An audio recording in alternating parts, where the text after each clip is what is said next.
මම අද කතා කරන්නේ ඩ්‍රයිවර්ලා ගැන. ඒ කියන්නේ වාහනේ යන ඩ්‍රයිවර්ලා නෙවෙයි. කිමුල් ඩ්‍රයිවර්ලා. ඒගොල්ලෝ ගුහාවක් ඇතුළට පිරිස 4 දෙනෙක් සමන්විත පිරිසක් ගුහාවක් ඇතුළට ගිහිල්ලා ඒ ගුහාවේ ඉන්න කිඹුලන් අල්ලා සෙලෝ ටේප් වලින් බැඳලා එළියට අරන් ඇවිල්ලා පරීක්ෂණ කරනවා. ඒ පරීක්ෂණ වලදී ඒ සතුන්ගේ දිග ඒ වගේම බර දැනගන්නවා. එක කිමුල් පැටවගේ බර කිලෝ 24ක් වුණා.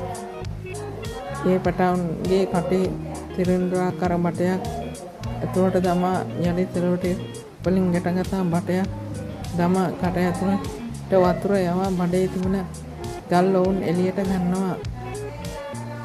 කිමුලන්ගේ ලිංගය පා ඔවුන් එළියට අරන් අපිට පෙන්නනවා.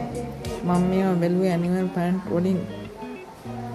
ඒගොල්ලෝ ගොඩක් සතු ගැන පරීක්ෂණ කරනවා. කිමුල් පැටව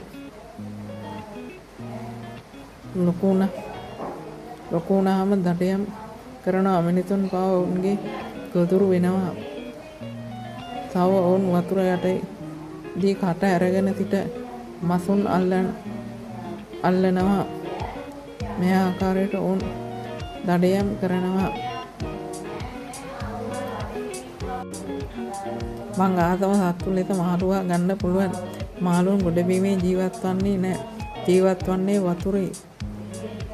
ඔවුන් ගොඩක් කැමති පිහිනා යන්නට. අපි ගෙවල් වල ඇති කරනකොට ගංගාවල ඇලදොල ඉන්න මසුන් තිකරන්නේ නැතුව කඩවල් වල විකිණීමට ඇති විසිතුරු මතුන් පමණක් අපි ලබාගත ඇතිකර යුතුය. මේ වගේ සත්තු අතර මං අහලා තියෙන සත්තු ඉන්නවා. දණ්ඩියා ඉන්නවා, රත්තා ඉන්නවා, මගුරා ඉන්නවා. ඒ වගේ සත්තු ලංකාවට ආවේනික සතුන්. තවත් පිටරටවල වල ආක්‍රමණික මසුන් මෙරට ජීවත් වෙනවා. මාන්නාව වැනි සතුන් රාත්‍රියේ ශ්‍රී ලංකා අප රටට ආවේනික සතුන් දඩයම් කර ගන්නවා. වැව්වලට අපි ඇති කරන විසිතුරු මසුන් නොදැමිය යුතුයි. එහිදී දීවර කර්ම මිරිදී තර්ජනයක් එල්ලවන්න පුළුවන්. ඒ නිසා අපි විසිතුරු මසුන් ගංගා ඇලදොල වලට නොදැමිය යුතුයි. ඒ වගේම තමක් ගෙවත් වනාන්තර හැම දෙනා වනාන්තරවල ගස් සිටුවිය යුතුයි. ඔක්සිජන් අඩුයි. මේ මිනිසාට හා සතුන්ට ජීවත් වෙන වාතය අඩුයි. මෙන් ජීවත් වීමට නොහැකි වෙනවා. මිනිසුන් වන අපි ගස්වල රැකබලා ගන්න ඕනේ. ඒවා වන සතුන්ද රැකබලා ගන්න ඕනේ. මම මේ වීඩියෝ වලින් කරන්නේ ඒවා දෙවන් දැනුවත් කිරීමයි.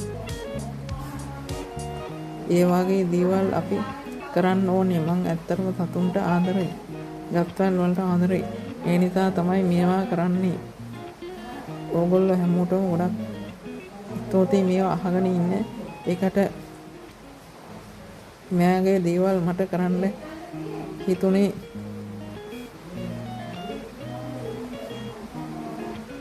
මට හිතුණ හින්දා මේ වගේ දේවල් කරන්න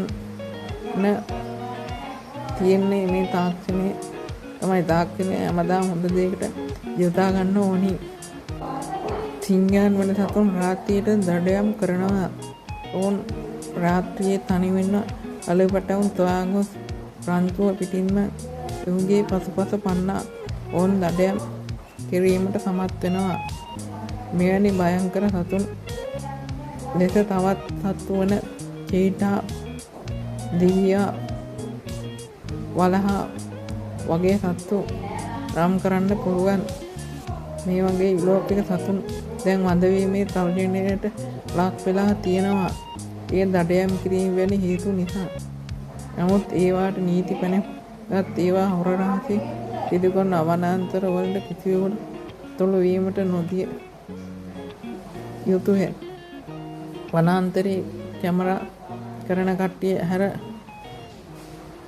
යමනා කරන කට්ටිය ගැනත් දැඩි විමසිල්ලෙන් සිටින්න ඕනි. ඔවුන් මනසට හානි කරනවාද කියා